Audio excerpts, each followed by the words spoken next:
Yes, people. What's going on? Welcome back to the channel. Welcome back to Saeed TV. We are here for the Straightjacket podcast.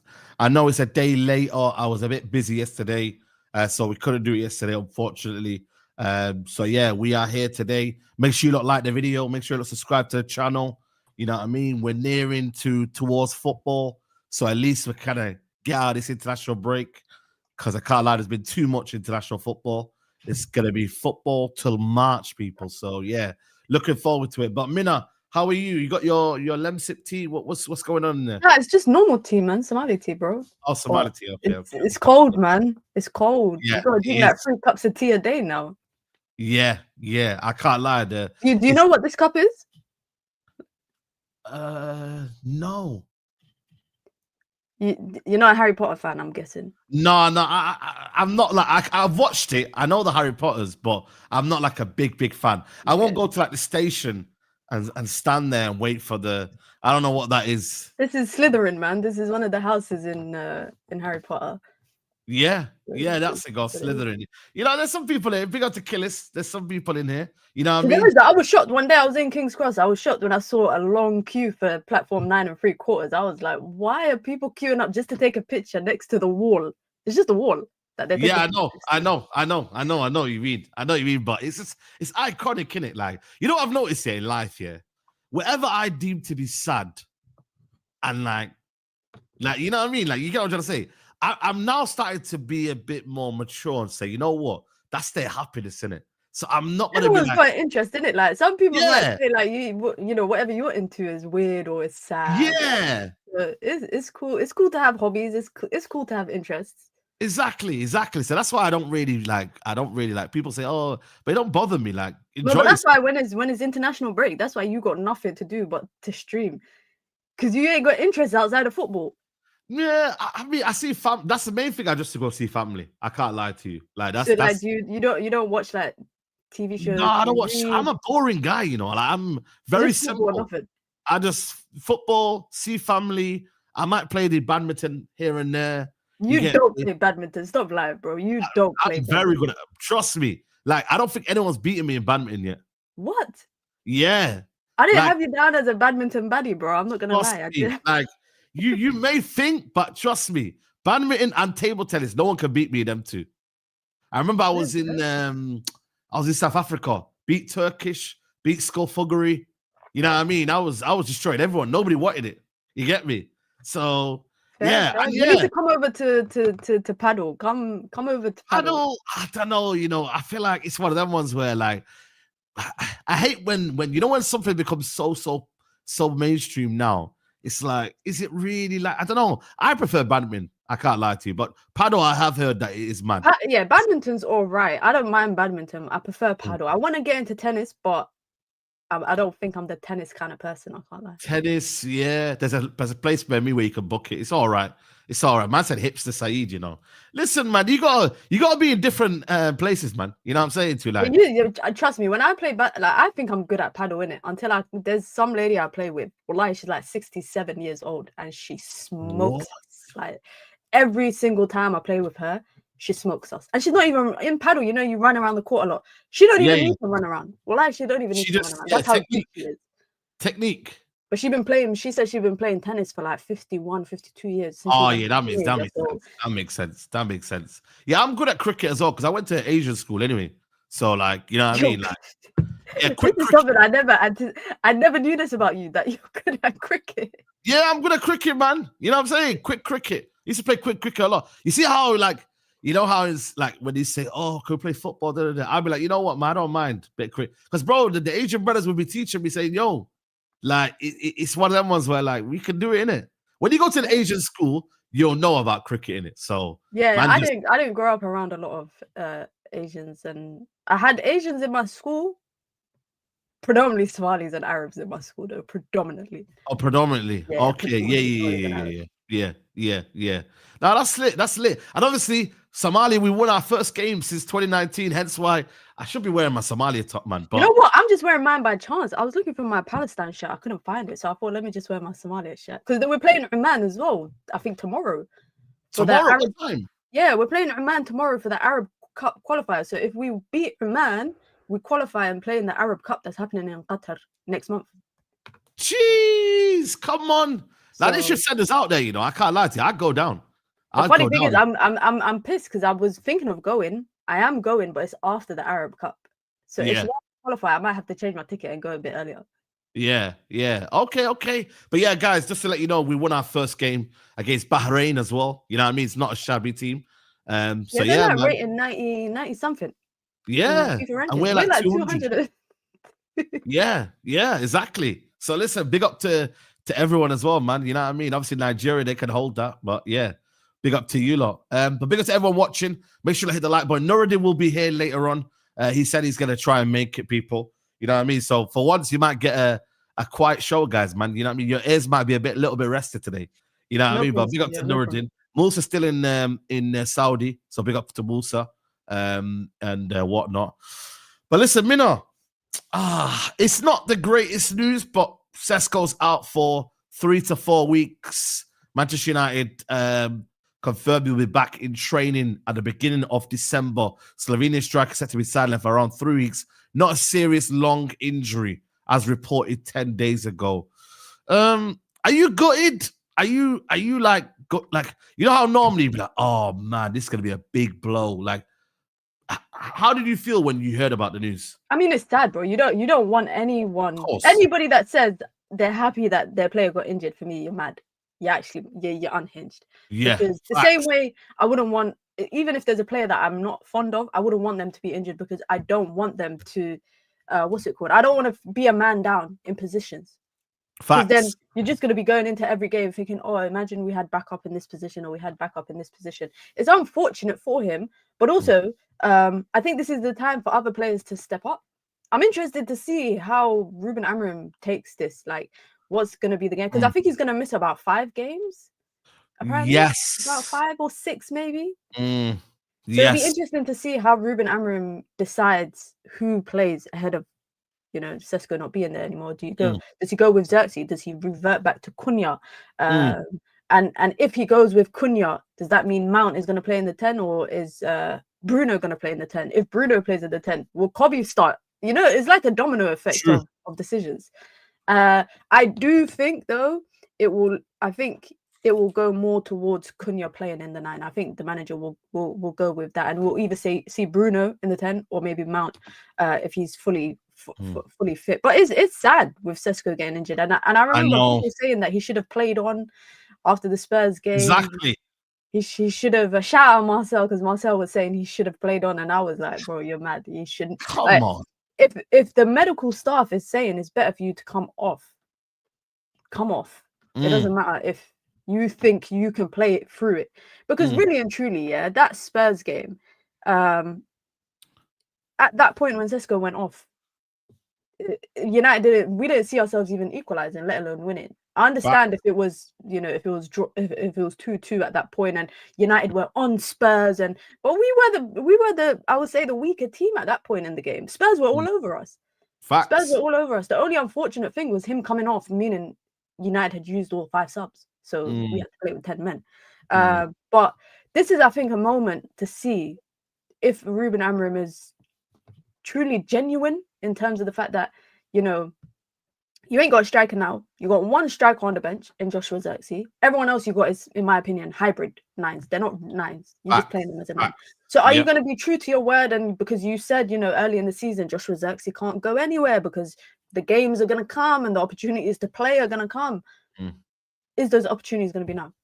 Because I remember Ruben Amorim's second Premier League game as Man United manager was Everton when we beat them. Right? I think it was 4-0. Marcus Rashford and Joshua Xerxes were starting.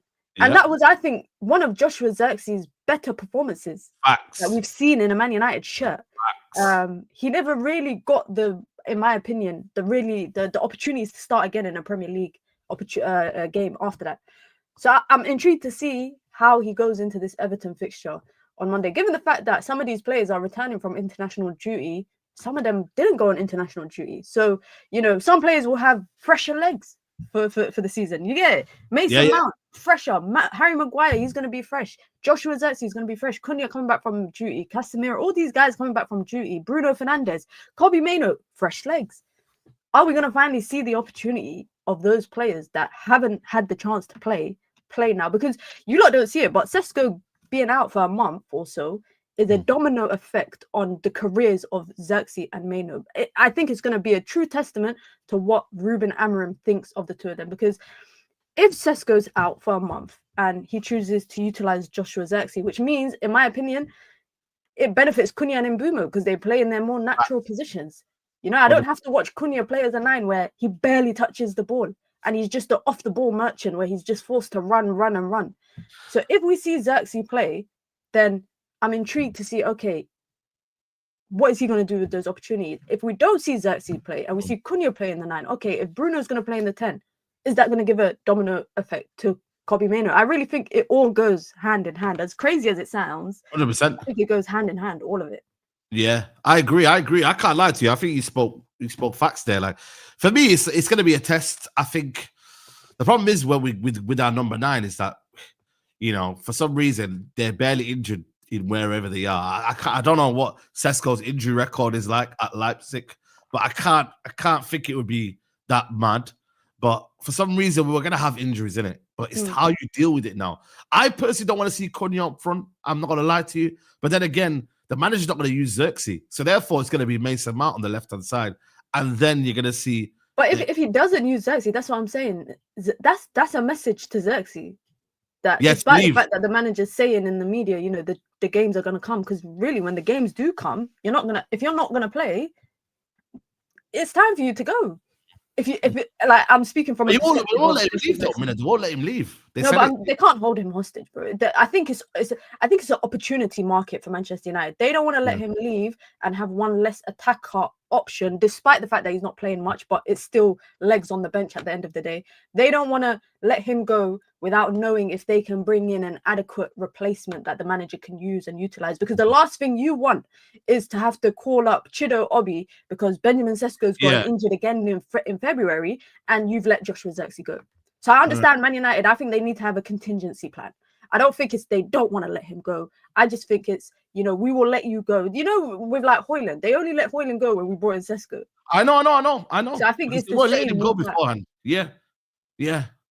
I hear you. That I think that United are doing that right now. Even like the midfielder, they won't let Kobe go until they believe they've got maybe a midfielder. Let's say, for example, Conor Gallagher's the one that they want to go and get. They won't let him go until it's true. Unless they look like they're getting Conor Gallagher, then they'll say, right, Kobe Mainoo, you could go and leave. I mean, bro, I've watched Atletico a bit, and what does Conor Gallagher do that Mason Mount don't do? I know. That's what I say. The same player, just better on the ball. He's better on the ball a little bit more in terms of a midfielder. No, I'd say in terms of a midfielder point of view, he's a better midfielder. I would rather have Conor. I can't believe I'm saying this, but I'd rather have Conor Gallagher in a 2 rather than Mason Mount in a 2. Do you get what I'm trying to say? Like that's it. I wouldn't say anything more than that.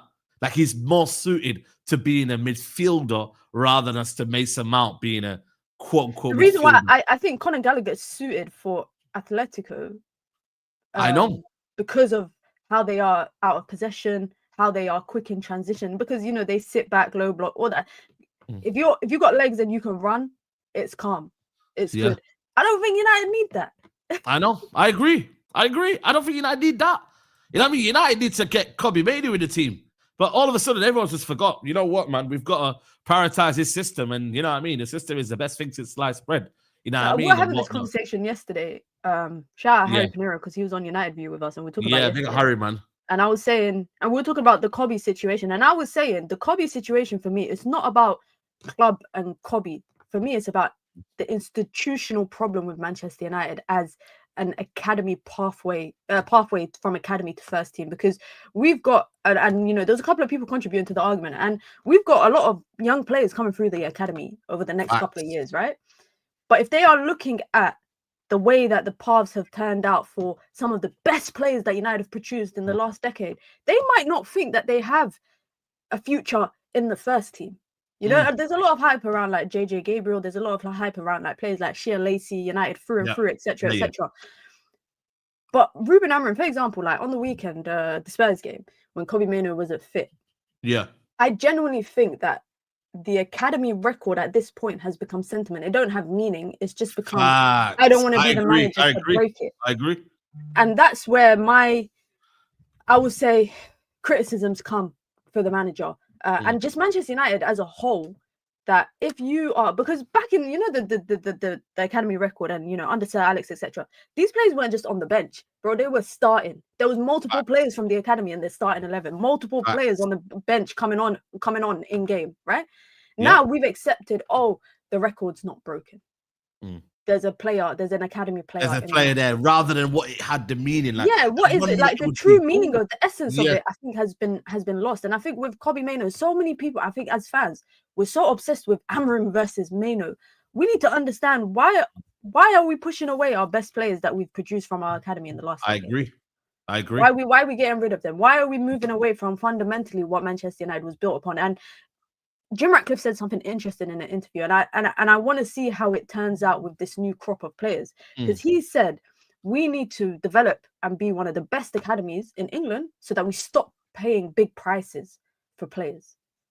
And I think the next crop of academy players that come through, that's going to be a true, I think, understanding for us, because you look at some of the players like that haven't had the opportunity to even, like, for me it's crazy. Alvaro Fernandez didn't even, like, we saw people like Amrabat playing at left back, ahead of him. I remember, So when we got Reguilon, when we're hiring managers, my question is like, do they finally understand the core of what Manchester United is as a club, not just kind of essentializing and kind of holding on to this narrative of I'm not going to be the manager to break the academy record. Okay, but you're isolating the academy players. You're not using them. They're just on the bench.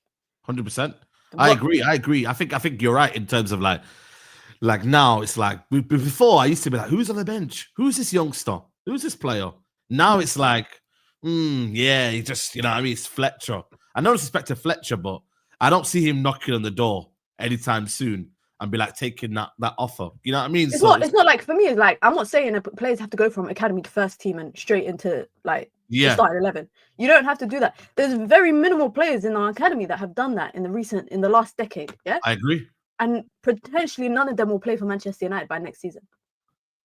Well, that's mad, you know, when you think about think about the players that have come and jumped straight from academy to first team. Some of them with luck, some of them with pure talent, some of them with just manager favoritism. Not even Shea Lacey, do you reckon? Not even Shea Lacey. I'm intrigued to see how that turns out. Where would he play though? That's the problem. Did he play? I'm intrigued to see how that turns out. Right wing back. You know what I'm saying? Now the thing is, this is why for me, I'm like, I just like you say, it's not about manager versus club. I hear you, but like the fact that we can't just bring Shea Lacey on to go on the right wing, and just do like you know how Januzaj just came off the scene and then just had one game and the fact now that you've got to wait till the system is appropriated for him. Do you get it? Like it has to be designed that, say for example, like Mantato. I've been hearing some good stuff about Mantato, you know. I thought so saying, you know what, man, like this could be our Quendo. You know what I mean? Forget Quendo. This could be our Quendo. And all of a sudden I'm like, really and truly, like, are we just forcing him to our idea? Or is this actual his natural form? Is this who he is? Is he a wing back? Is he? If he's not, then don't force him to become that. Because people will say, like, Amad Diallo is a wing back and he can play there. But be honest, Mina, if I sat down with Amad Diallo and said, yo, be honest, do you really want to play wing back? I'm telling you now, deep down, he's saying no. But because he's a professional and he wants to play for the team and he loves my United, he's therefore saying, you know what? I don't mind playing wing back. You know what I mean? I'm here for the team. But deep down, as a footballer, he does not want to play there. Let's just be brutal about it. He doesn't. But you know what I think with Amad is that when I look at players who are like wing backs in football right now, I think a big element is that they flourish as wing backs because you take defensive duties off them. Yeah. Amad, unfortunately, even when he's at wing back, one in every, like, statistically, we could say like every 7 games, 8 games, he might be the cause of a defensive breakdown. But that's because he's not a defender. Not a defender, So I was saying this the other day. In order for us to have flourishing wing backs, the left-sided centre back, in my opinion, and the right-sided centre back has to carry the defensive weight of the wing backs.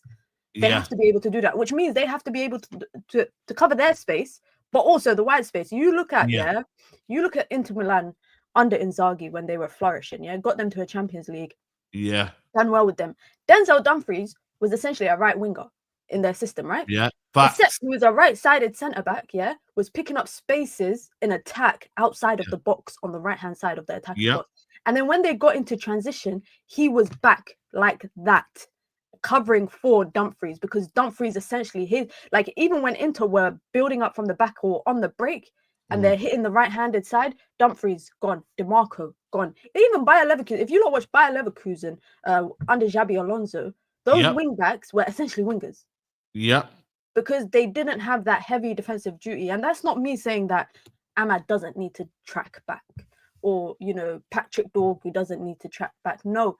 When they make defensive blunders and it leads to a goal, people are so quick to be on them. But you have to remember, Amad is not a right wing back. I watched him at Sunderland, He worked on his defensive game under Tony Mowbray, right? Yeah, you have to.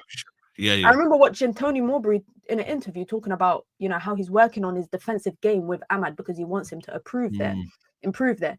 Even then, he was still making mistakes at Sunderland, and he was playing as a right winger with less defensive responsibility. So now you've given him bigger defensive responsibility to get back. And also, it's a back line that's always changing. That back three at United is always changing. The fact that it just a couple of games ago was the first time we played back-to-back same starting 11. It's crazy, isn't it? I know. Yeah, when you think about it. I know. It's mad when you deep it like that. Yeah, you're right. Someone saying about midfielders. I mean, there's a player in the academy called Jim Thwaites, I think it is. But again, people are saying he's too very, very small. I don't know whether he can fit into that role. But again, in a 4-3-3, I think Jim Thwaites could probably work alongside a midfielder. You know what I mean? In that regard. So I think going back to the striker, Joshua Zirkzee, I put on Twitter, yeah, and a lot of people were dismissing Joshua Zirkzee.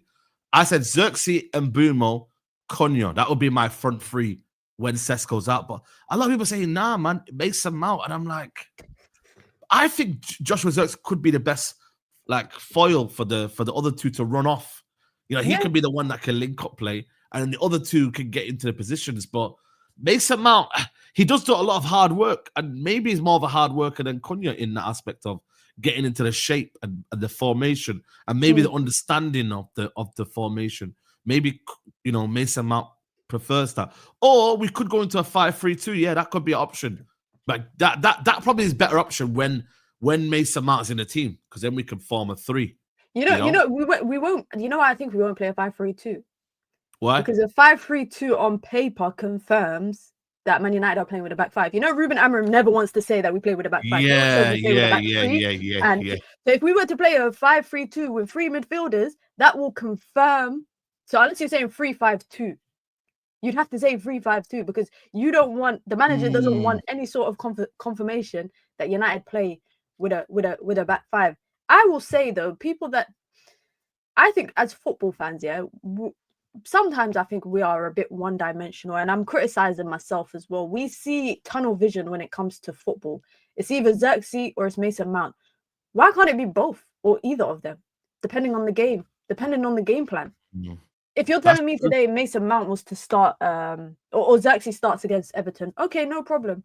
But then suddenly 70th, 65th minute, Everton switch up their game plan, and it's more of a game for a player like Mason Mount to be in one of the 10s. Let him come on. We're so obsessed with having one way or no way, and sometimes I'm like, we should be open to all of those options. But I do agree that Zirkzee would work very well off of Cunha and Mbeumo, given the opportunity, because we haven't actually had the chance to see it, which is sad. So we don't even know if it's going to work. No. We don't. That's what I'm saying. We don't know if it's going to work. But then the problem is, though, you've got Mason Mount, who again is available and fit. And if he's available and fit, the manager wants to kind of use him in a sense. Like, he's more in favor than a Zirkzee. Like, let's be honest. So, and then Cunha, I don't want to see up front. I just don't think he's the same player. You're taking something away from Cunha by playing him up front. He kind of gets lost out there. He kind of like loses a lot of battles in the air, and physically as well. Keane and Tarkowski, I think that would be easy game for them. I'm not gonna lie to you. At least with Zirkzee, not that I'm saying he uses his height well sometimes, but at least he'll be a bit more clever in which position to pick up, you know, and he can get in between the lines. Whereas, you know, Cunha, I don't know, he makes it easy for you to defend. Like, he really does, like, and that's why he doesn't really like playing there. He wants to get the ball from deep. He wants to drive with it. You know, but then again, you know, I was having this conversation the other day with one of my cousins who's a United fan, and I was saying that there's going to be a time in Man United that Cunha and Bruno they're trying to do the same thing, and it's not me picking at either of them, but one of them has to switch up their game style. One of them has to, and I think it has to be Cunha, in my opinion. Do you know why? Because I think the reason why I'm saying that is because I think this. As much as you lot might not believe it, this is more so Bruno's team than Cunha's. Cunha's the newer player, right? The newer player on the boat. Ruben Amorim has already said, you know, there might be a time, end of the season, next season, Bruno might have to start accepting rotation in the team, right? I think that's more preparing us for maybe Bruno getting sold. But as of right now, Cunha has this savior complex, I'll say, this mentality. When he was at Wolves, it was like, I have to do everything. I have to get the ball. I have to drive with it. I have to push the ball forward. I have to shoot. And people, I don't think it works necessarily all the time. There's a saying that people say, play your position. Out of the two of them, the person who's more likely to pick up the ball and drive with the ball, or push the ball forward, or switch the play, get the attack going, it's Bruno, right? That's because if Cunha drops off and he's dropping to pick up the ball and it's him and Bruno together, suddenly you're a man light in the front line. Right? And if you're, for example, if we're playing Cunha, Mount, and Mbeumo, yeah, just hypothetically, right? And Cunha's in the 9, and you know he doesn't really get involved in attack for Manchester United in the 9, right? Yeah. And suddenly he's getting frustrated and he wants to now drop off of the front line, pick up the ball. Okay, cool. You've lost your 9 now. You've lost your essentially not your target man, but the guy that's meant to occupy or cause a hindrance to the 2 centre backs. Then you've got Mason Mount, whose job there is to get into the little pockets of space, cause disruption, but not necessarily have a big involvement in build-up, right? Mason Mount's biggest job for me is out of possession football. Like, I think that's his biggest job at United. So if those two have now got that role, you got a static front line. Yeah. And there was a moment, it was when it was against, I think it was against Liverpool. I can't remember exactly what game it was, but I remember watching and seeing Cunha and Bruno, same position, edge of the box. And I'm thinking, all right, we don't need you guys, both of you, on the edge of the box. It's either one or the other, right? It's either one or the other. And I just think Cunha is still getting used to being at Manchester United and maybe realizing, you know what? I ain't got the weight of the world on my shoulders anymore where I got to drag my team through relegation. Yeah, exactly. You're right. There are, obviously, Bruno did get a hat-trick against Portugal. So there was obviously discourse online, in it, and then it was like, Bruno has to be the 10. So I was like, I put the question out, I said, so who would you drop then? And they said it would be Cunha. You know what I mean? And I was like, this is what I'm trying to say again about this system, is that why is it 1v another? Like, why does it have to be that? This is where I'm just like, so kind of, for me, like, and this, I did say, like, they love to occupy the same space. And I said it would be a problem. But then the manager is insistent on Bruno playing in that centre midfield role. Obviously, it could change now, but then do you want to see Ugarte play in the midfield? Because it ain't going to be Kobe. So you want to see Ugarte play in midfield alongside Casemiro? I don't want to see that. You know what I mean? So it's a big dilemma, because you would argue you got both of them in your team, enjoy it, but they both. But we know Bruno's leaving, guys. We know. I'm not saying Cunha is the Batman Robin. Who's the sidekick? Robin is the sidekick, innit? Batman's the main guy. Yeah. I ain't saying Cunha is Robin. I'm just saying, as of right now, Ruben Amorim, yeah, one thing that I've realized about him last 12 months is when he finds something that works, he doesn't like to change it. Yeah, I know. And that is why I think he's got familiarity with some players. Because he's got familiarity with players, he's going to persist with that. But I think there's going to be a time soon, and I don't think we're too far off, that Bruno Fernandes accepts that he's going to be eased out. Because even he said, when he rejected Saudi, he said he doesn't want to leave until, or he won't think about leaving until after the World Cup, because everything is right now World Cup focused, right? Which is why he said he wanted to stay in Manchester United, playing for Manchester United, because of the big World Cup, right? Yeah. After that, guys, we can come back to this stream, but I won't be surprised if Bruno's now looking at, okay, what's the future for me away from Manchester United? I'm not saying he's going to ask to leave, but I also think United will look, because another thing is why I think they didn't sell him this summer is because I don't think they wanted immediate disruption when Ruben Amorim still doesn't have control of the situation at Manchester United. I agree. So I don't think they wanted to sell him because, he didn't want to shake the camp kind of thing. But now that, maybe Ruben Amorim might get some control over the course of the season, Ruben Amorim has publicly said he has to accept next season rotation, hopefully with United being in Europe. I think that will lead to, okay, Bruno Fernandes is eventually going to leave. Yeah, I agree. Like I said, I do believe, like I said, people want to see Bruno further forward, but then you this is why I just don't get, like, who are you going to play midfield in? Like, this is United fan need to really, really understand, like, what are you going to do? Because Maino ain't playing there. So I get that we have a little bit of a problem in terms of Cunha and Bruno, but at the same time, like, we have to manage it. We're here. You know what I'm saying? We're here. There's no point moaning about it. But I do see Cunha is starting to irritate a few people. It's starting to now compare him to Rashford. I don't know what you know what it is like, again, as football fans, I think Nuruddin says this all the time, right? We love a savior, we love a scapegoat. Yeah. When something ain't working, people are quick. You know why I realize, especially with like the social media and content, I think everybody just wants to be the first to say I told you so. So you know, like if a player doesn't work out 2 years down the line, people want to pull up tweets and pull up clips of them saying I told you so. I told you this player wasn't going to work. But I genuinely think no matter what the team is, no matter what the player is, you give them a period of time to embed themselves. Yeah, you got to. I gave Haaland a year. You know what I mean? Even though I knew already what he was like at Serie A, I gave him a year. Yeah. You know what I mean? So, yeah, exactly. Someone called it performative. That's crazy. But you lot were, this is what I don't get. You lot were chasing him all summer. You lot were gassed on social media. Konya, I'm gassed. You know that tweet when we sign a player, it's always like about 10 Man United accounts that are commenting. No, but that's the thing. Like for me, it's like you can't police fans on how to support players, right? But even like saying he's like Rashford, why is being like Rashford an insult? Maybe that's the Rashford fan in me thinking, what do you mean by that?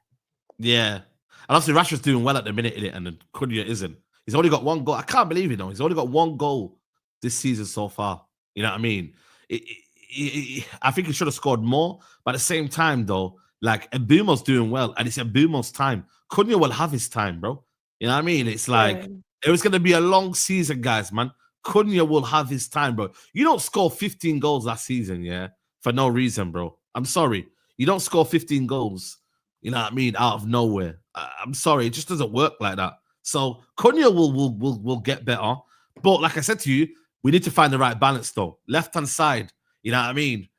Let's talk about it. Semenyo. No, don't tell me you're on this. Wallahi, I'm totally against it. It is absolutely catastrophic. We are finished as a fan base here. The fact that we're looking at Semenyo is all wrong, man. Do you think he's not good enough, or you just think it's not priority? No, but I don't want him to come to Man United and play left wing back. For me as a footballing fan, yeah, and this is me speaking as a football fan. Yes, I support Manchester United, but I'm sorry, I'm not with this idea, yeah, that we bring a player who's been shelling it out on the left-hand side, yeah, touchline winger, who likes to be direct, to be playing again. It could be deemed as a wing back position, and it could be an attacking position. But I've seen my football club. We don't really do that. So therefore, I don't want to waste him. So I don't want him. I'm not gonna lie to you. If that sounds like being a fake fan and whatever, cool, call me that. But I wouldn't want to waste Semenyo and say, yo, come to Man United to play left wing back.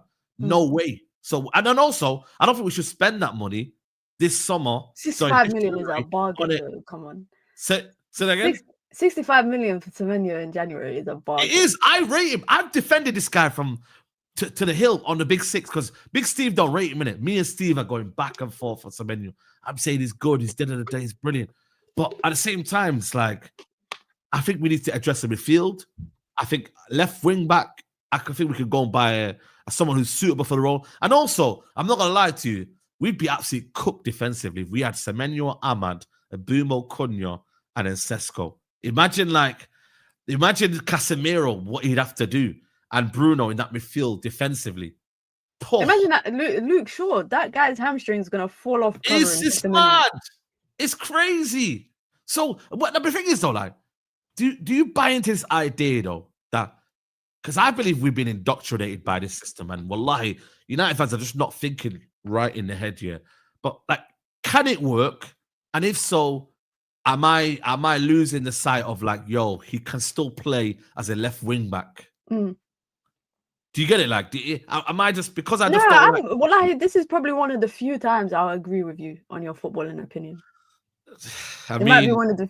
I don't like this whole bit more, but yeah. But you know what? Yeah, I don't like how football has become so robotic and systematic that we take players out of what they thrive in and what they're naturally gifted at, and we try to shoehorn them into something because we believe that they would do well there. Like this whole made-up positions, in my opinion, I'm seeing people say this person is a inverted centre back, this person is a the whole 9.5. You know, Joshua Zexi being described as a 9.5.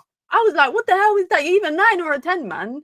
Like, what the hell is that? And with Semenyo, I like Semenyo, but you don't take him out of how he thrives in the Premier League right now and switch up, what he should do, i.e. left wing back. Like, it don't make sense. And let's be real. Left wing. Bring me a left wing back who's a left wing back. Don't bring me a full back that you're going to make into a wing back, and don't bring me a winger that you're going to make, because a lot of people, and I see it all the time, people say, oh, in Amorim's system, the wing backs are basically wingers, but they're not. There's no such thing as being basically a winger. There's no such thing. And in my opinion, you shouldn't bring a winger and play him as a left wing back or right wing back, whichever side, when you still haven't got the strongest of wide centre backs. And what I mean by that is, I would look at this system and this formation and, you know, the style of play that Ruben Amorim wants to play and think, if I buy Semenyo today, can Luke Shaw or Aiden Heaven or Lisandro Martinez cover essentially all the defensive work that you would need to be covered? Because Semenyo is not a defensive player. Anyone that watches Bournemouth would know that. No, he's not a defensive player. No. So are you willing to sacrifice that the same way you're willing to sacrifice it with Ahmad on the right-hand side? And for me, midfield is a priority. I think Semenyo is also, I don't want to say new shiny toy, but you know, like he's having a breakout season this year, right? Yeah. And even last season, he was very good in the Prem, right? Very good. He rejected us last summer. He rejected us because he signed that new contract with this clause, right? And I think not just us, but just fans in general like to find the next best thing out of like the big six teams. Yeah. So he's that next big thing outside of the big six, right? And everyone thinks we should be in for him. We should be in for him. Ask yourself the question: what is a bigger priority for Manchester United right now? Left wing back, or the fact that United need 2 midfielders? Exactly. But it's, again, we're looking at a shiny new toy. This is what I don't like about transfers nowadays, man. It's like we always have to be involved in the conversation. Like, and I mean, maybe I'm guilty of that in the past, but we have to be careful, man. You can't always want to be involved in it, man. Like, cool. Everybody's talking about Semenyo. Everybody's talking about, you know, him being available 65 million. Doesn't mean we have to be available. It doesn't mean we have to be involved in the group chat. We don't have to. It's not our priority right now. You know, we can't even get the best out of Cunha. You know what I mean? Right now. You know what I'm saying? And Sesko's still not found his feet yet. You know what I mean? And yeah, Le Mans has done well and Mbumo's done well. But even if Mbumo, I can't lie to you, I still don't think he's understood the system yet. I still think he's scoring goals despite the system. I still think he's doing well despite what's going on. Don't disrespect my friend. No, I'm saying to you, like, do you get it? Like, it's one of them ones where, like, you get what I'm trying to say, though? Like, I know it's your friend, big up to him, but, like, you know, like, he's doing well. Are you saying, like, from when he did the goals that he scored, are you putting that down more to him as a player or less to the system? Yes. I don't think, you know, it's crazy. I would go as far to say that I don't think, and let me try and find the right way to say this, but I think people put a lot of emphasis on the system. In order for the system to thrive, you have to have good players. So if the player is scoring because of themselves, in a way, a part of it is down to the system because they're embedded in it and they're understanding it. I don't think a player will score and be good in a system that they're not thriving in or they're not understanding.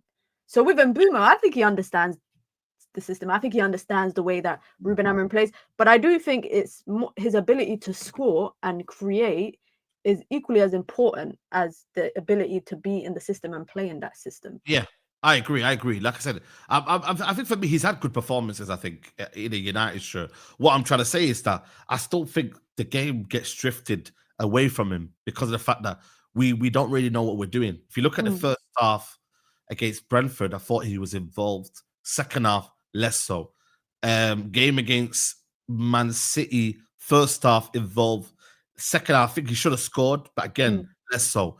Game against what game was it recently? Tottenham game. First half, I thought he did well. Second half, we all drifted away. So it's like we're still not utilizing the best of Mbumo. I don't think still. You know what I mean? I still think relationship between Ahmad and Mbumo is probably our best relationship so far in a United team. But I still think we're not there yet. And that's why I'm trying to say, like, in terms of getting another player, Semenyo, you're just adding more fuel to the fire. You get me? And let me ask you a question, though. Like, in the attack, who would you say that the system is getting the best out of? In the attack? I mean... Is there anyone? No. I mean, and Mbumo because he's scoring goals, yeah, and Mbumo. But then again, I keep saying it, like, it's hard for me to give credit when I don't think Mbumo is doing something because of the system. I just think it's Mbumo because he's a clinical goal scorer. Like, you have to look at it. Maybe because of the run. If you look at the run, maybe Liverpool game, I'll give the system a little bit of credit in the fact that Ahmad combined because Mbumo ran into a position where he was meant to be, and therefore he got a goal by doing that. But I wouldn't say, like, it's, a team where, like, what I'm trying to say? Like, I don't know. Like, Sesko's not performing. Cunha's not performing. You know what I mean? We are scoring goals. You know what I mean? But do you think like the 11 game, because it's really 11 plus 1, the Grimsby game. Do you think those 11 plus 1 games is a wide enough consensus to go off so far? Yes, in a sense of like what we are as a team and what we're meant to be doing. Don't get me wrong, we got 5 winnable fixtures coming up. I say winnable. I doubt we're going to win them all, but it should be winnable. When you look at it on paper. Yeah. Then again, you know what? Palace is not winnable. So yeah, I'm going to knock off that Palace game. But most of the games are winnable for Man United, right? But like, I look at it and I'm like, I'm just thinking to myself, I don't know. Like, it's a mixture. It's enough sample size to understand that what team we are. But then could we get better? Yes. Are we going to be a team that is probably more results based in terms of performance might not be great, but we get the result? Then I don't know. Do we become an efficient team? I don't know. Because we are going to lose Mbumo and Ahmad through that winter period, which I can't lie. The more that date gets closer, the more I'm worried about this Man United team. Because Anana's gonna do us a favor, and Mbumo's coming home after that's a couple of games. Don't worry, he's Cameroon thing. Yeah. Ahmad, you know what? I don't mind if Ivory Coast go the 4 mile. I don't mind that. You know. But the thing is, you have to wait for Gabon, innit? Gabon, if Gabon do something, or Gabon or Gabon, Gabon do something, then maybe they might be in here. Bro, it's Gabon. Why are you pronouncing it like that? Yeah, I don't know. I always get confused. Gabon. I don't know what's going on. It's Gabon. How you Nuruddin is disgusted with you. Yeah, big up Nuruddin, man. How are you, man? You coming from the rain and the cold? Yeah, it's madness, man. Big up to Nuruddin in the building. There was a super chat there before. Big up to Killis. He says, I don't like the match is on a Monday. Means all eyes will be on us. Means results will be the freshest. I feel JJ and Lacey are promising. I must have a good loan at Sheffield Wednesday. Yeah, I agree. Simply Red says, thoughts on Sudan and the genocide versus black people. Listen, we always stand up against that, man. And we are with the people of Sudan. Always, man. So we don't shy away from the genocide that's going on in Sudan. You know what I mean? I know Nuruddin will echo their thoughts and Minna, but yeah, big up to people in Sudan, man. And yeah, we pray for Sudan. That's all you can do. Pray and donate and do what you can, So big up to you for the super chat. But yeah, no, honestly, big up to everyone locked in, because YouTube at the moment aren't sending notifications. So if you could do us a favor, hit the like button. That would help the algorithm right now. And yeah, let's get these likes up, people. Nuruddin, can you hear us, Nuruddin? You're on mute, I think. You're on mute. No, can't hear you. Do you think though, Minno, that the next couple of games, like, are we in the right position now for you, like, in terms of what we're going into? Like, do you see pressure in these couple of games? Because we are playing a lot of Monday night football, a lot of games that are on a Sunday. We're barely playing on a Saturday, so we can't be the team to kind of, get the early goal, get the early win, and then sit back and see what everyone else is doing. Yeah. Is it pressure for United or tough luck? I think it's pressure regardless of when United play, what time United. Like, it's always pressure. There's always gonna whether we play on a Monday or a Friday night or a Sunday evening or whatever, it's always gonna be pressure. Is there pressure to get results? To an extent, I would say yes. I would say there is a need to start getting results, because really and truly, right? The gap in, like, what, 2nd to 9th is a couple of points, right? Ridiculous. And I think this time of the year, November, December, is when the pack starts to separate a little bit. The top 3 start to separate from, the 3rd, 4th, 5th, 6th. And you don't want to, out of all the teams in the top 5, top 6, top 7, United probably have, I would say the most. I don't want to say easy as an adjective, but they have I think the most doable run of a season because they're only playing in the league. That's it. Until January, we're not in the FA Cup. Whereas in December, you know, the Arsenals, the Cities, the Palaces, them, they're all playing European games. I think they're playing 3 European games between this month and December, end of December. So if we're only playing 1 game a week, you have to see the results. Whether it's draws or wins, I think Man United have to start seeing results. Equally with saying that, you need to start, in my opinion, seeing consistent performances. Because for me, the most consistent player so far has been De Ligt. But it doesn't reflect that our defender has been our most consistent player because United are conceding goals. They ain't keeping clean sheets. So how can we say De Ligt is our best player this season, but it doesn't reflect in the stats for Manchester United? Mad, innit? So I need to start seeing that. And that's not me criticizing De Ligt. I'm saying everyone else needs to carry their weight. The whole team needs to carry their weight defensively. And the same going forward as well. We can't say statistically United, you know, are up there in XG, but the conversion rate is low. Then it needs to be better. It needs to be better. So for me, consistency needs to be seen. And I think this run of games, the next 7-8 games, I need to see a run of consistency. And this whole, let's win 5 in a row. Just focus on each game as it comes. And this whole nonsense of 5 in a row. Let's just consistently see performances. Because right now, United actually haven't lost. In what? 5, 6 games? 5 games. 5 games, unbeaten. You 5. think the way that people are talking about United, you would think that we lost games. But you know what it is, though? It's because we still see the same, I think, problems as last year. Yeah, the problem is still, and that's what I'm saying, that in this run of games, this is the best time to start getting those mistakes out. And the only way you're going to do that is through seeing it consistently, seeing these performances consistently. I agree with you. Nordi, can you hear us now? Yeah, I can hear you. Yeah, how are you, man? How are you? Are you feeling cold? Yeah, I'm wet, mate. Yeah, it's crazy out there, isn't it? It's crazy, man. We got to stay away from that bike for a bit, man. I can't lie to you. I was on the bike, man. It's the best way to get around, man. Uber and buses do my head in. Yeah. How you feeling though, man? We've just been talking about Sesko being out for 3-4 weeks. We've been talking about Semenyo. You know what I mean? Semenyo thing is a pipe dream to me. I agree. We were saying that. Pipe dream. I'm against it, by the way, Nuruddin, because I think for me we need to be going away from this idea of a winger playing left wing back. You know what I mean? I don't think we've got to remember, like, left wing back is a very, very detailed position. I remember some players that used to play left wing back in the day. It used to be a cherished position. Who remembers Nagatomo? They used to play for was it Inter Milan? I think it was so. Nagatomo. And there was certain wing backs that would play excellently. Now the idea of wing backs has been thrown out there, man.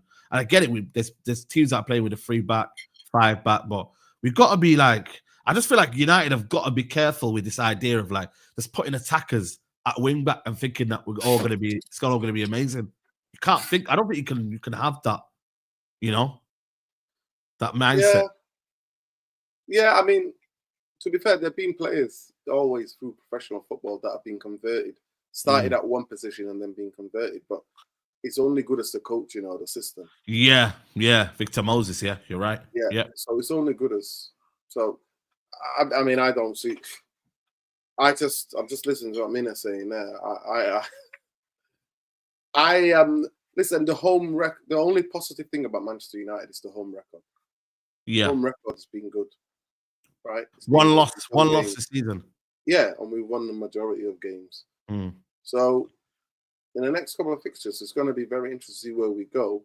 But in terms of the transfer window, we need to sort the midfield out.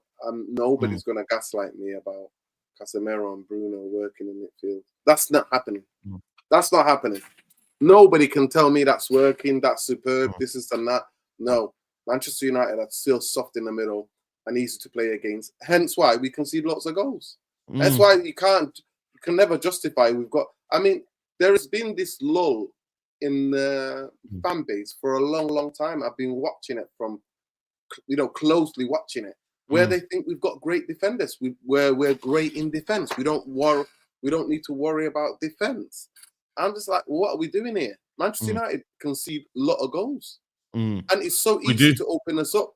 So easy to teams to play through us and score goals. So I don't know where this comes from, it's like this kind of conspiracy, man. I feel like I'm gaslighted again by the fan base. Same people that tell me Bruno and Casemiro are not a problem. Not as individual players, but as a pair. As a collective. Yeah. As a pair, they are a problem. I think Casemiro this year, though, has been excellent. I can't lie to you, man. Excellent for how long? Excellent for how long? 60 minutes? 55 minutes? Yeah, that's all we can. But the thing is, though, Brazil playing 90 minutes, you know. He's living life 90 minutes. Come on, international football is played at a totally different pace. But still, though, he's still playing football, man. Senegal had a good team, you know, out there, man. And he was still playing. But he had Bruno Guimaraes alongside him. Come on. And he was covering a lot of space and doing a lot for the team. Yeah, of course. I get it. It's different. I'm just being... It's different, and then you're playing with different players. You're big up Iraq, man. I think Iraq just won. You're big up Iraq. Is that Iraq are going to the World Cup then? Yeah, they're beating the UAE right now. Big up Iraq, man. Come on, Iraq. Big up. Come on, man. Zidane Iqbal's going to the World Cup. Yo, big up Iraq, man. I think they still got another qualifier though. If I'm not wrong, Congo, Jamaica, Iraq. I think they're all going to play each other. I think. I might be wrong, but Jamaica. No, if Jamaica win their last game, they go to the World Cup. If Jamaica win, and if they lose, they go into this seeded qualifier. And you know what? Since you brought that up, I mean, I'm like, I've never seen so much hatred, Saeed, and you being a chief culprit. People hating on Nigerians, man. What's going on? What do you mean I'm being a chief? Why were you celebrating like that when? Like why? It was your. Like, I think he thought the blue was Somalia. Yo, man, Congo in it with the blue, man. Nothing against the Nigerian people, man. You know what? Everybody's come out, and I'm not gonna lie to you. The Congolese are gassing it up so much. Similar with the Irish. Why wouldn't they? Because they're not through yet. We don't matter though. Come on, man. No, you know what it is. You know what it is. Yeah, I was speaking to who is it? Joel. Joel was saying this yesterday. Joel Bayer, shout out to him. He was saying that a lot of people, like Nigerian football fans, were saying we'd rather play Congo than play Cameroon. And then obviously Congo beat Cameroon, so they were like, "Oh, we'd rather play Congo. We'd rather play Congo." Yeah, bro. I saw you on TikTok. That's why I saw the clip of you and Aaron celebrating. What TikTok clip? As people have clipped you guys, and they're saying, "Why is Saeed celebrating? He's not even from Congo, and he's not even from." I'm just with Aaron, bro. Imagine me sitting in this gaff here, and I'm against Aaron. That would be crazy. No, but that'd be amazing. That'd be great. I'm not like Nuruddin. I'm not saying you have to be against it, but you could be neutral. I can't be neutral. I have to be one or the other. All I'm saying to you is that the way that the Irish and the Congolese, I mean, I love the Irish and I love the Congolese people, but the way they've been gassing it up, you think that they are through to the World Cup because they did something that nobody would do. Like Congo beat a country that's worth the size of 250 million. They beat a team. I understand that. Right? I understand that. Like, I get it and understand that. But you're not. So the achievement would have been, if that win would have guaranteed you mean that you're going to the World Cup in 2026. They're one step closer, man. Come on. It one step closer. Stop being the celebration, please. I'm sorry. Yeah, I'm not being the celebration, no, please. The people with the way they're gassing it up. I'm sorry. Ireland had all the odds against them. You know, Ireland had all the odds against them, and they went on a crazy run to get through to the intercontinental. You don't understand, man. They've literally it's like me celebrating a semi-final win when I know what's going to happen. We're facing a tough team in the final.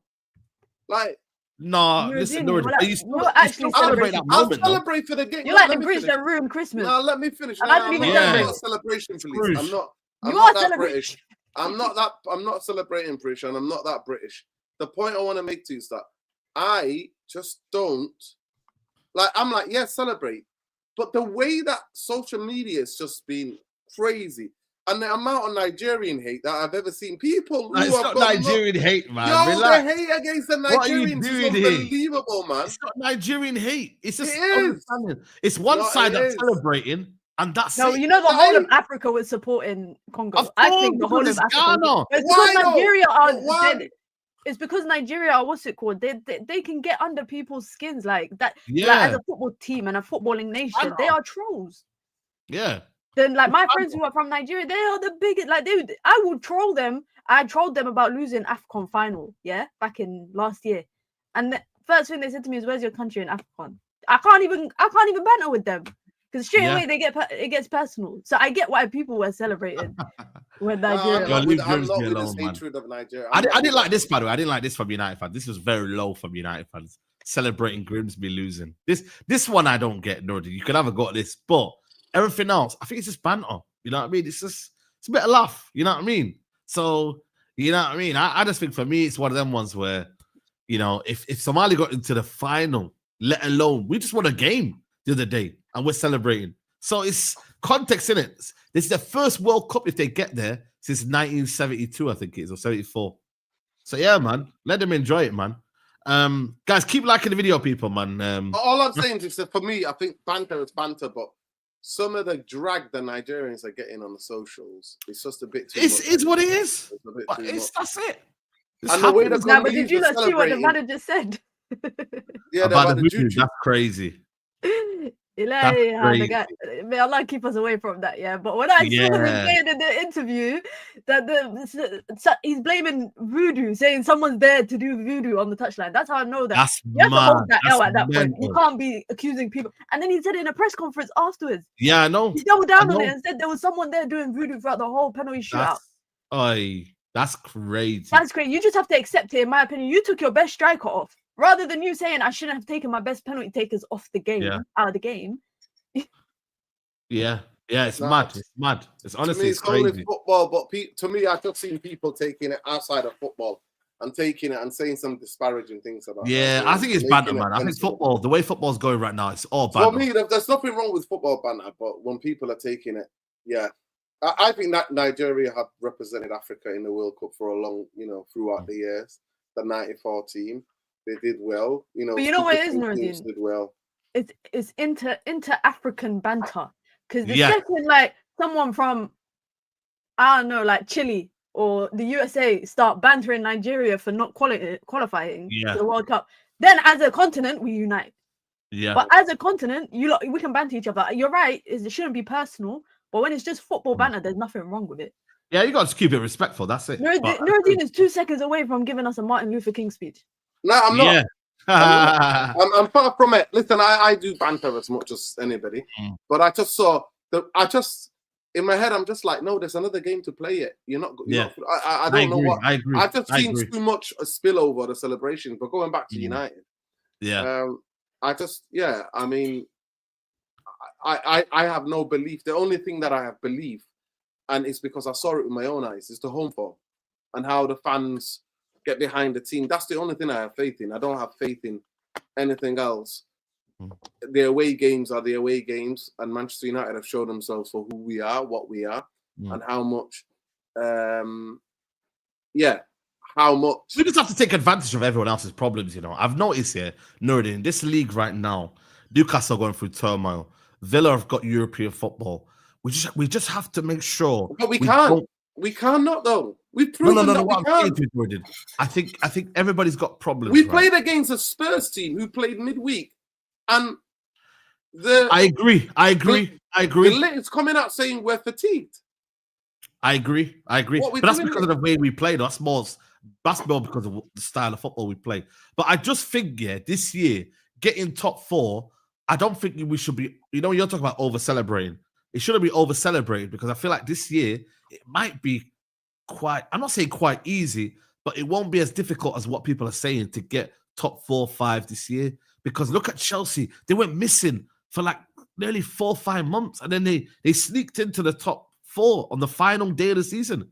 So if United can just make sure we don't lose more than 10 games this season, which is going to be difficult, if we can make sure we don't lose more than 10 games, then we can find ourselves in that top 4. I really do.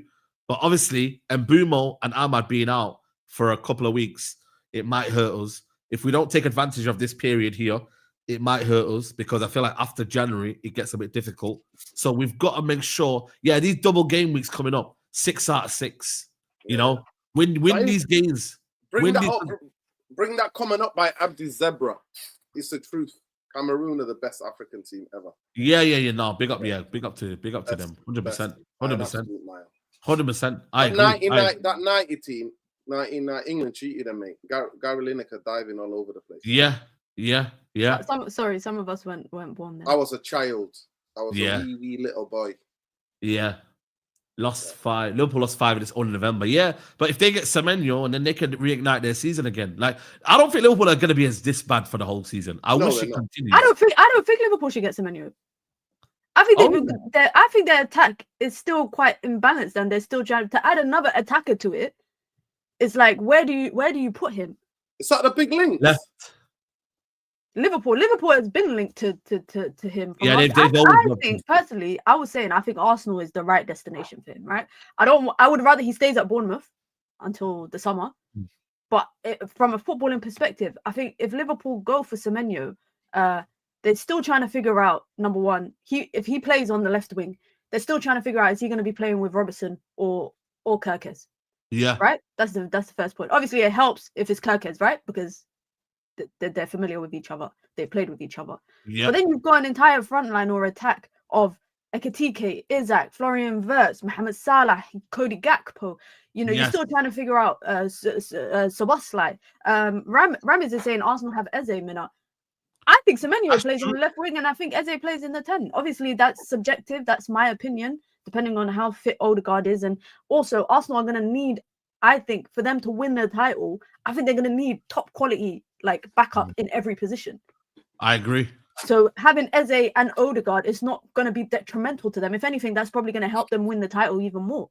Having Semenyo as a backup to, or not having Semenyo, as a star, and then you got Trossard and Martinelli. That's quality backup to Semenyo. I feel like Liverpool adding a new attacker on top of this but Gakpo's been rubbish though, Mino. It's been awful, and they lacking. They haven't got backup for him. They don't have a backup for Salah. Salah's going to the AFCON. We forget that. So they need someone. Is he at AFCON right now, bro? What has he been doing over the last? But Egypt are gonna go at least to quarterfinals. I don't think they rely on Mohamed Salah as much in the attack. And the reason why I'm saying statistically, they've managed to pull themselves through the mud in past years when he's gone to AFCON. Yeah, they had Diaz. That's why they had Diaz. Who did they have? That's what I'm saying. Adding another attacker on top of that, you're gonna have an embedding period. You're gonna wait. They can't. No, there's no embedding period for Semenyo. They can't do that. It don't make sense. If getting Semenyo in the summer, okay, that would have made sense. Who do they have then when he leaves? Who do they have when he leaves? You tell me. Frimpong is going to play left wing, and they're going to play Conor Bradley at right back. Well, so you're not saying that Ekitike can't play on the left and then he's in the middle as a striker. You know I think if they're going to try play Ekitike and Salah together, they got to play what's it called, 2-man front line. Yeah. I think Ekitike can play from the right, from the left. Yeah, I think he can. But I don't think he's like a touchline winger. He's not like a Gakpo. He's not like maybe what Diaz was offering as a level. Salah is not necessarily a touchline winger either. He was more of an attack inverted. Forward, yeah. But then, also to be fair. I'll put Gakpo that side, and then put Ekitike on the right. Yeah. City are looking at him as well, by the way, Semenyo. City are probably interested in him. City are just hoarders, bro. Why do they need Semenyo? To be fair, because Savio could leave in January, and then they could play Doku on the right and then Semenyo on the left, or kind of rotate. Been on fire, man. But then they got Ryan Cherky, they got Phil Foden, they got Bernardo Silva. They're midfielders now. They're midfielders. No, but they're not midfielders. They're like 2-10s, right? They play like 2-10s. It's like a 4-1-4-1 that they play. That's how they play now, yeah. But I've seen games where they have Bernardo Silva on the right, and then they'll have Cherky and Foden in the middle. Who's the best player in the Premier League right now? Who's the best player? Haaland, isn't it? Dogu, mate. Individually, Dogu's been the best player. You think Doku is the best player in the Prem right now? Yeah. This is recency bias. It's not a recency bias. I always said that guy's dangerous, and people. Haaland is the best player in the league right now. He's a one-street pony. No, we're not talking about goal scorer. We're talking about a guy who's literally. I'm talking about skill-wise, destroying defenses, to picking up balls, taking people apart. He's got his first goal, since I think. It's not about the goal. It's about the all-round game. How dangerous. I do think it's exciting, but he's been the same for me. It's been City just to get him in the better positions. And now, actually, he doesn't play as a touchline winger. He plays more inside. He plays more as like a number 10, one of the 10s in the middle. And he's running at. He's the only guy who beats people from standing up. You know how hard it is in football to beat somebody from standing position. Do you think we'll ever buy any forward next season? Are we done now in terms of forward, guys? Like, are we not done forwards? No, we're not I'm done. looking now, like, in terms of forwards, United are pretty set now. Manchester United need to go back to wingers, man. Head this coach out, man. We need to go back to playing with 2 wingers. I thought you said you were a manager out. What's going on? No, listen, I'm saying to me, it's everybody. I knew he was gonna point. You know, as soon as you said that, I knew he was gonna point to that flag. Yeah, I know. Everybody. It's the people who make the decision. You look at a football club like Bayern Munich. You look at through the history. They always play with wingers. Have they ever changed from their game plan for the past 25 years, 30 years? They play the same way. They play 20 years. They play wingers. They always get whoever the wingers are. The game is still the same. They attack with width, and then they have somebody who could score the goals. They keep football simple. Don't try to complicate it. Do you genuinely think Manchester, Mina and Saeed, do you genuinely believe, Mina, that United are suited to the 3 or 5-2-3-1? Do you think that's Manchester United? No, I don't think so. I agree with you. I'm just still shocked that you said that Doku's the best player in the I think he is, and I think a lot of people have been sleeping on him individually. I think City have been shit, but he's been good. I genuinely do believe that. And now City are good. Well. And now City are good. He's leveled so because the players are giving him the ball in dangerous play positions. Yeah. But for me, it's not just a reason. I've always rated him because I always looked at this guy actually beats people from stand still. You know, that's the hardest thing to do in football. When you're the hardest thing to do. I agree. Is to stand still and then accelerate pace. I agree. That's why Messi was incredible, because Messi will just stand you up and then dazzle you, and he's got that. I think that Savinho has been mistreated by, I don't know why, but he's one of the best assist machines in his age group in the Premier League history. In terms of how long he's been here, how many minutes? Is that Raheem Sterling talking about? No, Savinho. He doesn't even play. His assist record. He's a mess. Have you seen his assist record? Have you seen it? No, go and look up his assist record. Go on, look it up. He had 8 assists the best stats record. Yeah, and who was that? Was that the most in one of the most? I don't think it was the most, but he had. You know what I mean? I don't think it was the most. He doesn't even play. But Diaz, to me, looks like he's found his form, man. Liverpool caged that guy. Did what they did to him, and now at Bayern Munich, he properly found his form. But we don't have any of those players. Yeah, just seeing reports coming out that United are looking at this João Gomez. Is not going away, you know. João Gomez, that's Nuruddin's guy, man. So Nuruddin. Can we just come back? Sorry, to the Sevillo thing, bro. He had 1 assist last season in the Prem. Was it the season before? No, he said 7 or 8. Oh no, 10. Sorry. I looked at the wrong category. You know what, Nuruddin? Thank you. You know ball. Apologies. Apologies. And you know what, Mina? How was that? That's one of the highest in the Premier League last season. So he doesn't even play for them. He doesn't even because play. He's like a touchline winger. Hit the touchline, beat your man, play across the box. Who's there? 9 times out of 10, Haaland. Well, I wish we had somebody like that who can find their players in the box. Do we have any of those players? No, I don't think so. We have people who shoot. To be fair, Mbumo, I think for me, he's a winger. That's why I want to see him play at the wing. But again, he's also similar in terms of inside forward. I want to see him get on the ball, boom, shoot. But again, it's difficult, man. You know what I mean? Just going to the João Gomez, like. I think we're making the wrong decision if we end up buying him in January or going for a loan or whatever it is. I don't know how much he would cost, but I don't rate him at all, man. He's there's a better quality to buy, but I like the player profile, but there are better quality than him. Anderson is an upgrade of him. 100%. No, they won't get him in the summer. I think we need to stop this idea of Anderson, Wharton coming in January. Like, Wharton is never coming to Manchester United anyway. I don't know where. I'm just letting you know. Like, Wharton would make the biggest mistake of his career if he comes to Manchester United under Amorim, because we don't play through the midfield. Yeah, I know. Palace, they play through the midfield. They play through him and Kamada and Hughes, and they give the ball to him. He picks the ball up from defense. Yeah. People are saying they don't rate him. I don't rate him. Do you rate João Gomez? No, I think he's all right. But like Nuruddin said, I think there's better quality of it. It just depends on what United are willing to spend in January on a midfielder. Yeah, that's it. It's like, you want to take the cheap way out. And we got Carrington Tolls. How much can we make off that money, you reckon? How much is it? £10 a go. I might go. But minute you went to character, is it worth going? I'm gonna go. Shit! Did I pay my toll? What? Oh, I might have got a ticket. What?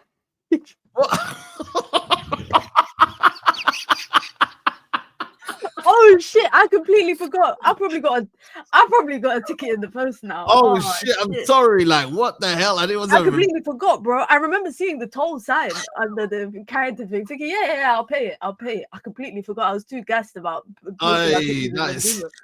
I probably got a ticket in the post. I ain't opened any of my letters yet. Oh shit! My car might just clamp right now. Yo, I do have a purpose. Thanks for reminding me, man. Yeah, I got you. I told you. I got you. But yeah, it's not right to them and just say, yo, I got caught up in the moment. I could say that, but I don't think they care. Have you not seen that they're offering £100 for a tour of the training ground? Yeah, £100. Is it worth it, though, Mina? You've been there. Is it worth it? I didn't see the whole training ground, bro. They told me stay in this building. Oh, it was the nice. I saw the new building, not the old one. Oh, okay. I saw the new building, the refurbished one. It is nice. Yeah. It's nice. You got all the trophies when you walk in. What has this club become, man, guys? Man, like seriously, man. But it's £100 for a tour of the stadium, everything, and then a bus takes you to Carrington, and then you get to see the training ground. Oh, but no food is included. No, that's crazy, man. And not even pack. You're allowed to bring your packed lunch, though. What's going on here? Not even a Sani, man. I think Nuruddin should test it out for us. Go try it and see what it's saying. You think I'm going there? No, no, I'll pay for a Dory, man. You come with me. No, are you kidding me? You think I will ever? It's the best time, man, for the Glazer out protest, man. When they go, mate. These donkeys go. I'm happy to go. Yeah, you go to. It says here you go to Old Trafford Tour, then get. Yeah, that's what. Yeah, Mina did say that. To be fair, yeah. That's crazy. Like, you know what it is, though? We got games coming up in Saudi as well. So, you know what I mean? Like, we are going to be I don't know. Is that really happening? Yes, it's happening. Well, I did, I think I was listening to the podcast, the Athletic podcast. And yeah, Andy Mitten said that it's going to happen. There's going to be games in Saudi. Is it in the summer or is it going to be in mid-season? No. This probably like January time. You know when it's the winter break. The winter break, yeah. It'll be the winter break. And yeah, they're gonna be playing games, so we might play like Al Nassr because they'll be having. I think will it be their pre-season that time? No, but they will have a pre-season because of the Arab Cup that's taking place. Arab Cup. There you go. So there's going to be a big gap in the football calendar for most of the countries in the Middle East, and they normally have a winter break anyways. But because the Arab Cup, Saudi are playing in the Arab Cup. And it starts the first week of December, so I think they're gonna, and a lot of their players, all the big Saudi players, are obviously going to play. So why they put it at the same time as AFCON? Like, what? I don't understand that. Like, they should. It's weird though because it's the Arab Cup is not the Asia. It's not the equivalent of AFCON. You know that because the equivalent of AFCON is the Asia Cup. Yeah. Yes, that's a continental. The Arab Cup is just the competition created by the Arab football federations, and somehow Somalia found their way into it. Yeah. Okay. The thing is, like I said, I just thought it was the same time, but yeah. So it's probably going to be in January then, because by then that finishes. Then I think they'll be available. But United are making money though. They are making money. I don't know whether you can rate it or you can say it's just foolishness because other clubs do it and we give them credit for it. You know what I mean? United. And now they're gonna have a basketball team as well. Nuruddin, what do you think about that? I've seen that as well, Nuruddin. What are you saying? What am I saying? Yeah, basketball.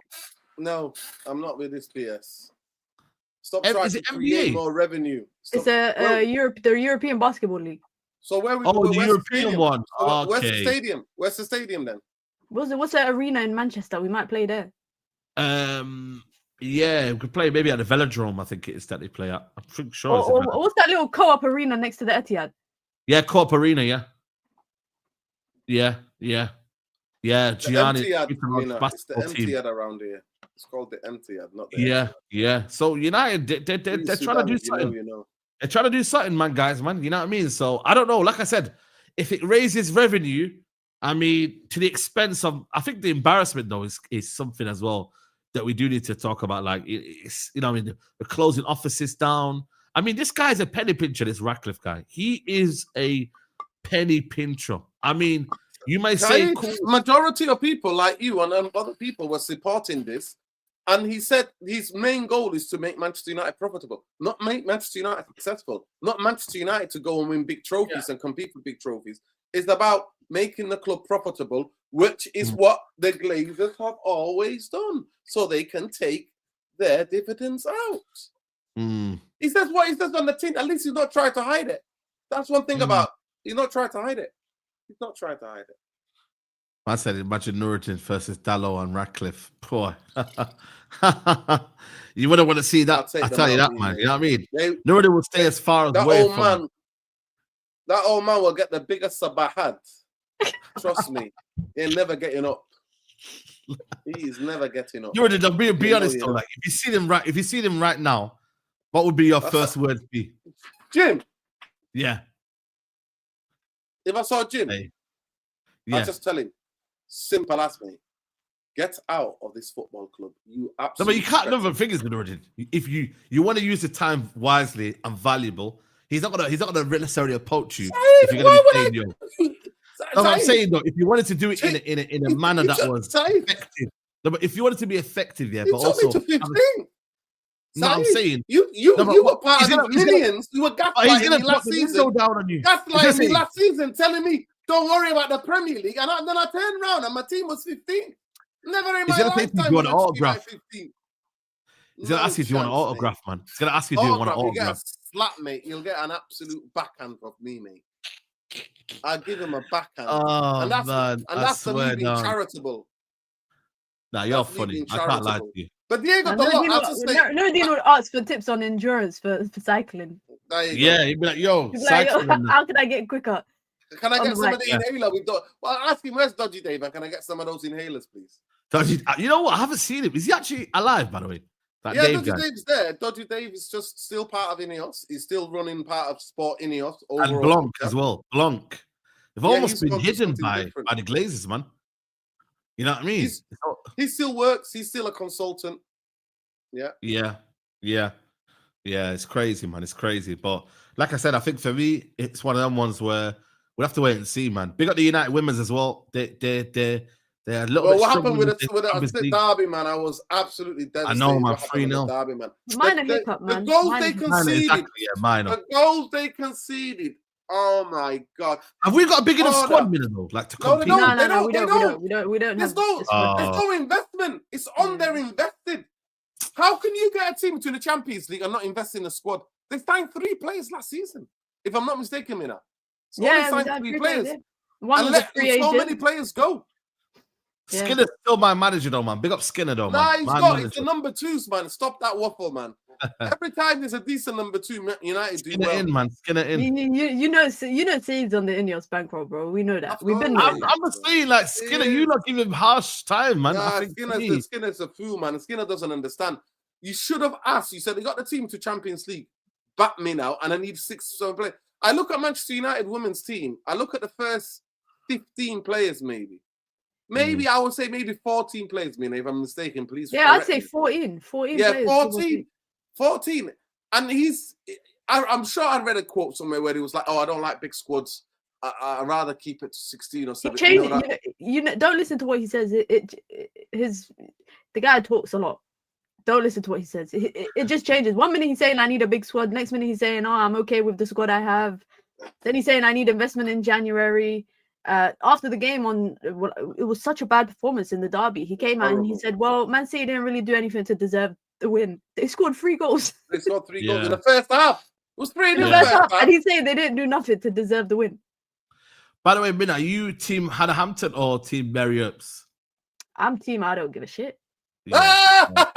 I don't like. I can't lie. Mary Earps, what she's done is wrong, bro. If it's for context, if you lot don't know, she did a book. She released the autobiography, and there was some issues behind the scenes with Hannah Hampton and her England camp. She retired a couple of weeks before England duty started for the Euros. She said, "If I'm not the starter, I'm retiring."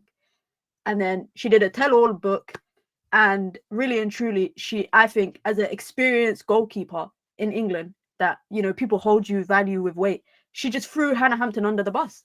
Facts. For me, it's bitter as well. Like if you've lost your starting spot in the team, yeah, before a major tournament, but you are the most experienced, one of the most experienced players, you still go, in my opinion. Because you need those characters in the camp. But for you to just be like, nope, I'm not playing. Yeah. For me, to me, people were booing her the other night, and I'm like, good, boo, like, good, boo her. good. Because I'm like, you know what? She was a good keeper for United. Yes, time to move on. Yes, and the club was heading in a direction, selling his best players. And then you know, no. You know what she did? Yeah, when she was leaving, she said, she didn't want to talk about the situation at United, and rightfully so. We don't need to know the ins and outs. But in her book, she said that United offered her a nice contract and money wise, but she wanted to go somewhere where she's more guaranteed to win a league title or win a trophy and win and compete in the Champions League. The joke is on you because you ain't won shit. Yeah. You tried to sell yourself to Arsenal, to Chelsea, to so many other teams, and it was only PSG that were willing to give you what you wanted. Yeah. It's crazy, man. She calls herself Mary Queen of Stops.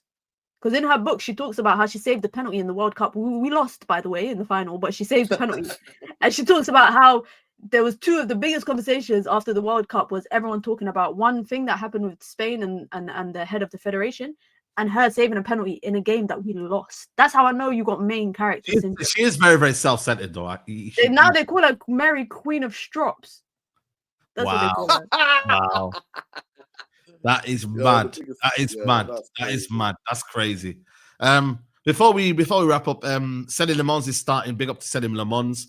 He's starting for Belgium tonight.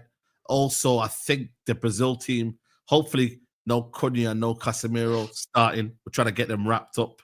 Hopefully, I think they're both starting, you know. Yeah, because Gabriel's is out for 2 months, man. That's bad. In a friendly, he's out for 1 to 2 months. So hopefully we get no injuries and we all come back fresh.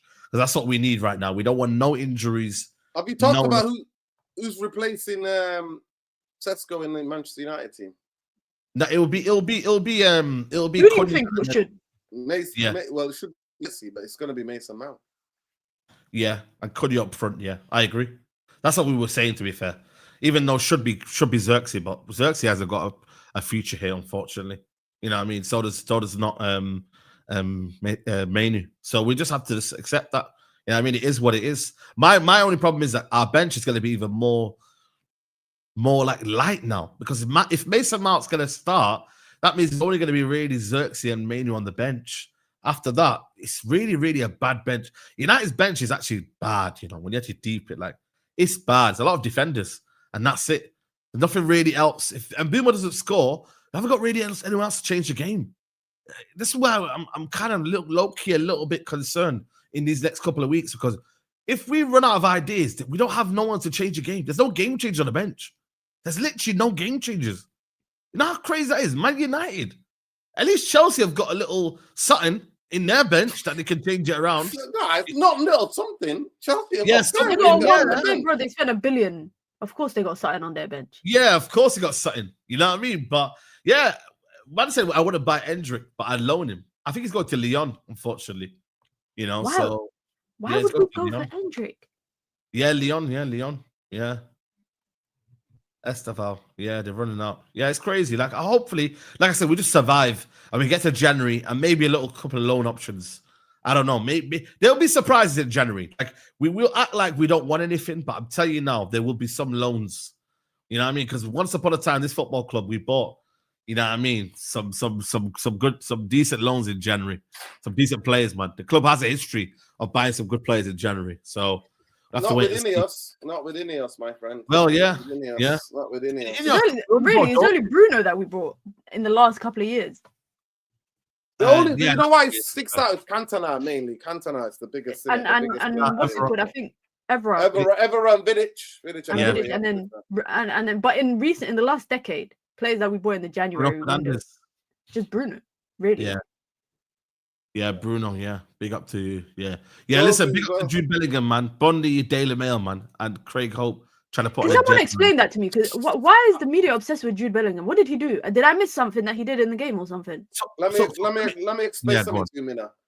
It's the face don't fit. Saeed said that famous word to Saeed. Yeah. The face don't fit. So basically, you know what happened with Southgate? Southgate all the journalists, they were brought into the fold. They're playing darts with the players. They're having a laugh in camp. Southgate did that. Obviously, something changes.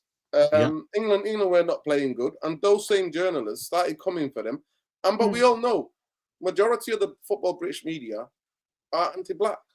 So if any young black or brown, right, somebody who's mixed heritage, is Jude. If you're a top level athlete and you express certain arrogance and confidence, they can't have it. They're gonna tell you need to go back in your own lane. Go back in your own lane. Stay in your lane. This is not you. Stay out of it. And that's what if you want the whole thing, that's what it is. And also, I saw it today. He didn't do anything. I'll show you the video. Yeah, like he didn't do anything. Like what he did, was just go down the touchline, and he looked a bit disgruntled, but it wasn't like a thing where he must be fuming. You get it? Like it weren't that. But then this Tommy Tuchel, by the way, he needs to stop feeding it in, because I feel like he should have just said, you know what, it's something that me and him will discuss, not for you, for the media. But he's here for 1 year, so he don't really give a shit, really. To be fair, there's the aspect of it, he was leading into it as well. Because Tuchel is playing the tough guy. I'm the disciplinarian tough guy. Which is that's what I'm saying to you. Yeah. He's playing into it as well. He's playing into it. It's bullshit. Listen, say what you want. He's the England's best player. He is. No, I wouldn't say that. But yeah, this is it, man. Look, you see this? That's all he did. Just went down the England's best player. And that was it, really. And then he just went and said, "Bam, see you later." I'm so wait, hold on. He got subbed off and he just walked like that. That's it, yeah. I'm mad about that. But they made it out. But they made it out, Mina, that he was throwing a tantrum. He didn't really let him to Morgan Rogers. He didn't even celebrate the Harry Kane goal, which just came just after that. All of that was a lie. All of it is a lie. And then you know what they said? Why are they watching him and singling him out? Mina, do you know why? Because he refused to speak to them. Because he didn't like the way they treated him in the Euros. You know what the articles they were writing? Yeah, I remember that. Yeah. And then he was like, you know what, bun you guys, man. You chatting Macca. We're trying our best. And you're chatting Macca. And then, so he refused something. And then he's England's best player. Like, I don't know why you're getting this. I know it's not. It's England's Harry Kane. And then there's a lot of players before him. I can't lie to you, man. I don't think he's England's best player. Saeed, that's stinger on hook. You need to hook yourself. What do you mean? Listen, I'll just say this. When England needed a goal, in the games that England need something, and you watch the games, the players Palmer, there's flipping. Saeed, he's not played. Cole Palmer's not even played. He's not even played. Rice is more important than him. I can't lie to you. I really do. Oh my God. This Saeed, you know what? They got to you, man. I swear to God. What you mean they got to me? That's because you don't hold it.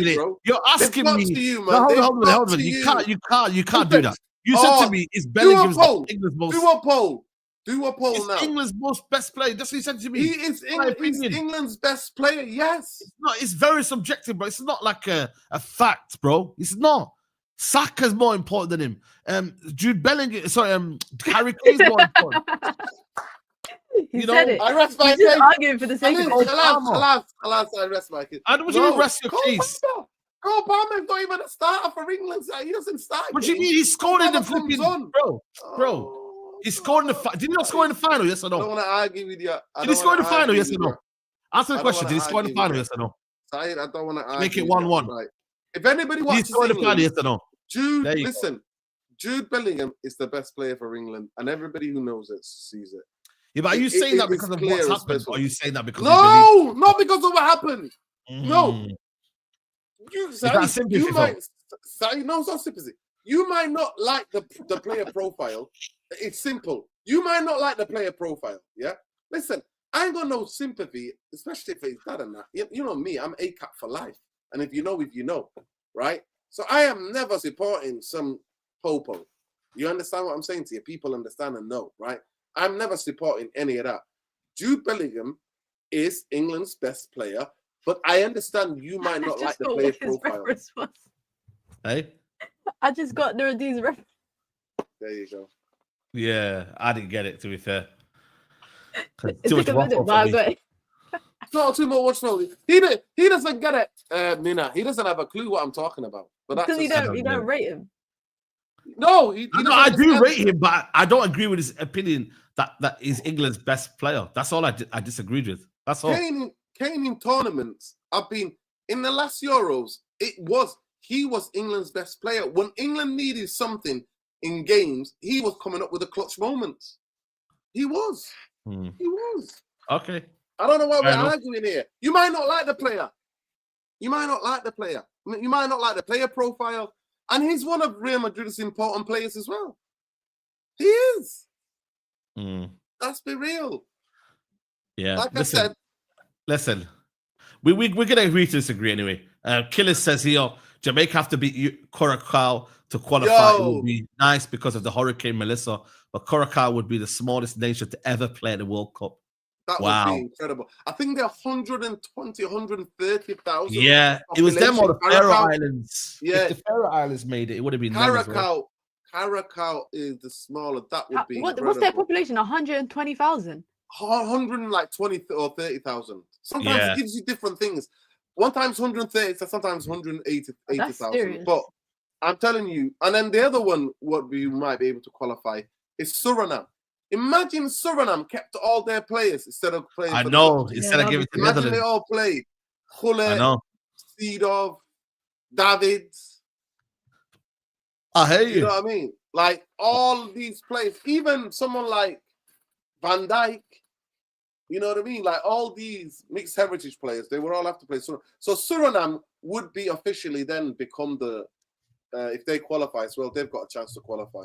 Suriname. But listen, it's Iraq qualified. Is that real? Is that done? I think, did they go one they're more going to round? be in that. I think I might be wrong, but I think that they might be in that qualifier, that intercontinental thing that Congo are going to be in. That tournament.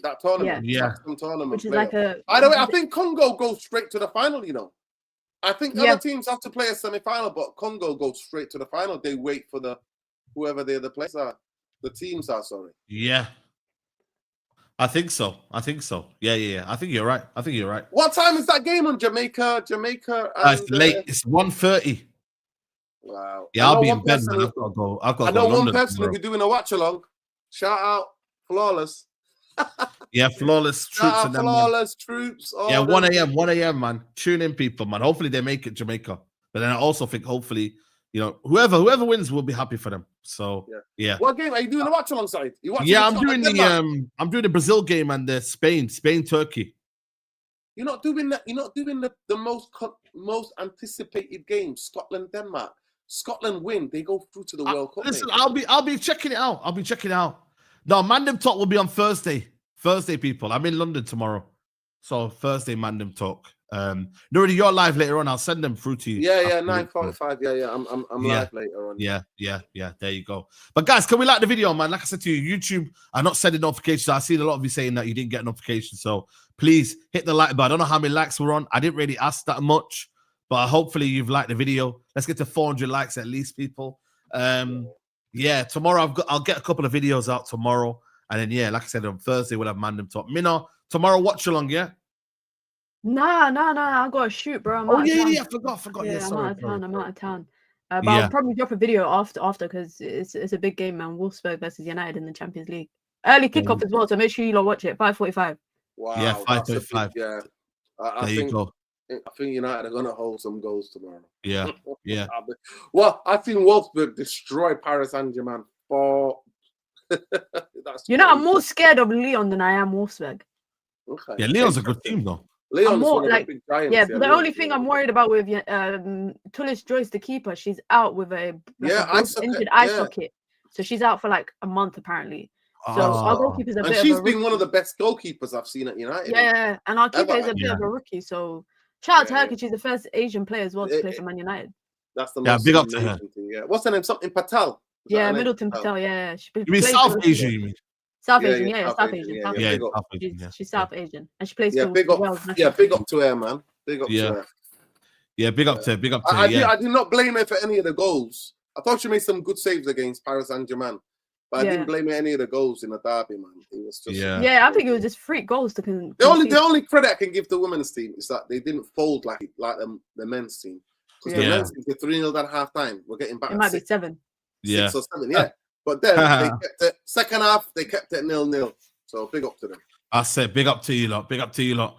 Check out Nuridi's live stream later on, people. And then, yeah, I'll see you lot later on for the watch along, people. Take care. Bye. Peace.